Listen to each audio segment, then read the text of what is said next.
শিক্ষার্থীরা, এটি হচ্ছে ষান্মাসিক সমষ্টিক মূল্যায়নের গণিতের রিয়েল প্রশ্ন।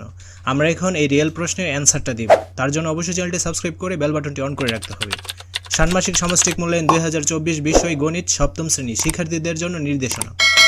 কাজ 1, সাশ্রয়ী হয় সঞ্চয় করি। জুড়াই কাজের নির্দেশনা। ধরো তোমার বাসার জন্য একটি পড়ার টেবিল বানানোর চিন্তা করেছো। টেবিলটির বিশেষ বৈশিষ্ট্য হচ্ছে এর দৈর্ঘ্য ও প্রস্থ সমান হবে। টেবিলটি বানানোর খরচ তুমি তোমার প্রতি মাসের হাত খরচের টাকা থেকে সঞ্চয় করার মাধ্যমে সংগ্রহ করার সিদ্ধান্ত নিয়েছো। সঞ্চয়ের ক্ষেত্রে শর্ত হলো প্রথম মাসে যত টাকা সঞ্চয় করবে দ্বিতীয় মাসে ঠিক তত গুণ টাকা সঞ্চয় করতে হবে এবং পরবর্তী প্রত্যেক মাসে আগের মাসের সঞ্চয়ের সাথে প্রথম মাসের সঞ্চয়ের টাকা গুণ করে যত টাকা হয় সেই পরিমাণ টাকা সঞ্চয় করতে হবে।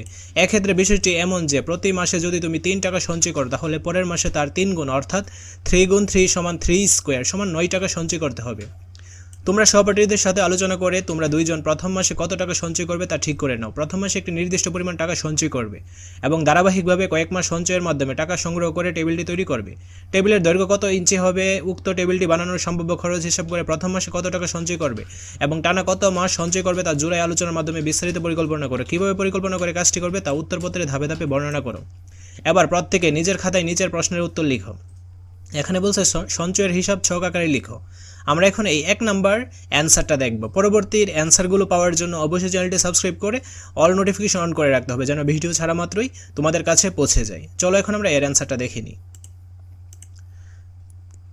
তো এখানে হবে দিন আর সঞ্চয়ের পরিমাণ। প্রথম দিনে 3 টাকা, দ্বিতীয় দিনে 9 টাকা, তৃতীয় দিনে 27 টাকা, চতুর্থ দিনে 81 টাকা, পঞ্চম দিনে 243 টাকা, ষষ্ঠ দিনে 729 টাকা, সপ্তম দিনে 2187 টাকা, অষ্টম দিনে হবে 6561 টাকা।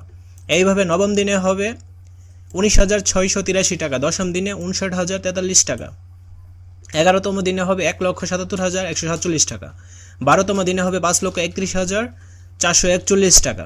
এভাবে টাকার পরিমাণ বৃদ্ধি পেতে থাকবে। ঠিক আছে, 13তম দিন, 14তম দিন, 15, 17, 16, 17, 18, 19, 20, 21তম দিনে দেখো।